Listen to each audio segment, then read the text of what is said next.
So this travel video is intended to explain a little bit more about the expense report and kind of walk through one of them.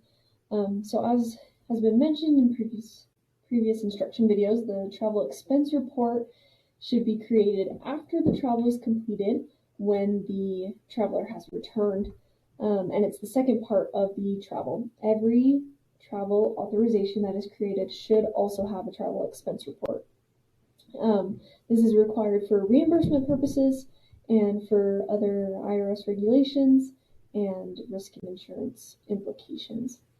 So, just looking here on our travel authorization instructions on our slideshow that we have on here for everyone to use, and there is a section that just talks about how to complete your expense report, and it's very detailed, but I'm just going to go ahead and walk through one for you. So I'll go ahead, and this is my MySOU page, and we're going to go down to the travel button under the app section of your portal. And when you click into that, you can see the travels that you've created in the past. I created one earlier for the purpose of this video, and so I'm just going to go ahead and click on that. And so here we have our travel, and this travel authorization was already created, and you can see it's been approved by everyone. So now I can start my expense report. So we're going to use this green button up at the top that says New Expense Report to create our expense report. So we're going to click that, and this creates the expense report. Now, all you have to do, when you created your travel authorization, you were estimating your expenses and telling your supervisors and everyone who needs to know where you're going. This part of the travel is to say what your actual expenses were and to attach all of your receipts, whether they are departmental or out of pocket. All expenses should have a receipt. The only things that don't have receipts is per diem. Per diem doesn't ever have receipts. You're welcome to keep your receipts for per diem expenses and submit them, but you don't have to. Mileage also does not have any receipts unless we ask for more explanation about your mileage, and you may submit a mileage log. The other thing that does not require any receipts is motor pool. Motor pool is an interdepartmental charge, and so we don't need to see it on our end. We just need to know you took a motor pool, but that doesn't require any receipts either. But every other expense that you may have does require receipts. So if you look at it here, all I'm going to do to create my expense report is I'm going to put in the actual amounts of my expenses. So I plan to only spend $15 for per diem, but say I actually spent $30. So I'm going to put that in there. And then my mileage to Logan, I planned it to be $338, and that's how much it was. And so we'll put that in there. And so now we see that that's great, and that looks good. If you have any additional expenses that you did not plan on, you can use this green button right here, this green plus button, to add an expense line. And so we're going to say other and out of pocket, and say I had a parking expense. And so I'm going to go ahead and put that in there. And then I'm going to put the actual amount. The planned amount will be $0 because it wasn't part of your plan. But the actual amount is where you're going to put that cost of that expense. And so this one I'm going to say was $72. And that looks great. So now you can see we have a couple lines here. We have total departmental expenses. I don't have any departmental expenses. And then we have total out of pocket. And we can see that that's totaling all of my expenses up. Down here, if we look at proposed reimbursement, this is the proposed reimbursement amount that you will be reimbursed. If you're supposed to be reimbursed for something and this says $0, then that's an issue and something is wrong. Something needs to be changed. So then we need to attach all our receipts. The thing about the travel system is even if you don't have any receipts to attach, so say I only had per diem and I only had mileage, which don't require receipts, you still have to attach a file in order to submit.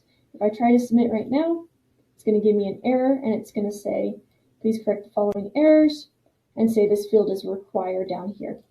So at this point, you can attach whatever you want. You can just attach an explanation of your travel or a blank document. It doesn't really matter since you don't have any receipts to attach. However, I do have a parking expense on here, and since that is not per diem, mileage, or motor pool vehicle, I know I need a receipt for it. So I'm going to go ahead and find that receipt. Alright, so I'm going to go ahead and browse my files. I'm just going to find the receipt, and here's my parking receipt right here, and I'm going to attach that, and so that attaches it right there. If you need to attach more receipts or other documents, you can use the plus button, and that will just create another field for you to fill out. And we're just going to attach the same receipt, but that way you can add as many as you want. The only thing about receipts is that you have to have them all attached at one point in time. You can't go back and attach more. You have to upload them all at the same time. So it's just a little bit finicky that way. But now I have everything attached. I have my actual amounts filled out. So this expense report should be good to submit. The only other thing about expense reports is you want to make sure that if you have a special situation where you need more documentation, that you have that documentation attached. For example, if you go to a conference, we need the conference agenda. That's not an expense, it's not reflected in here, but we need the conference agenda, and that's just something in our policy to verify that you actually went, and so that needs to be attached along with your other receipts. If for any reason you're missing a receipt or something doesn't match up, maybe you mistyped in here, when you're typing in the amount, or the receipt is just confusing and it doesn't match up, or you're missing an agenda, missing some other form, we will return the travel to you so that you can correct that.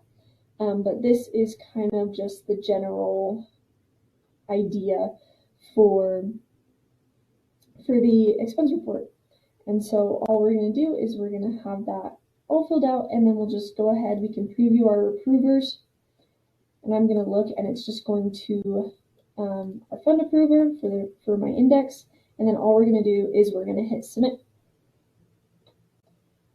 And so now the expense report is submitted. I can see I've got my files attached here, and then I can see who it's going to, whose queue it might be in, and there's all of my expenses.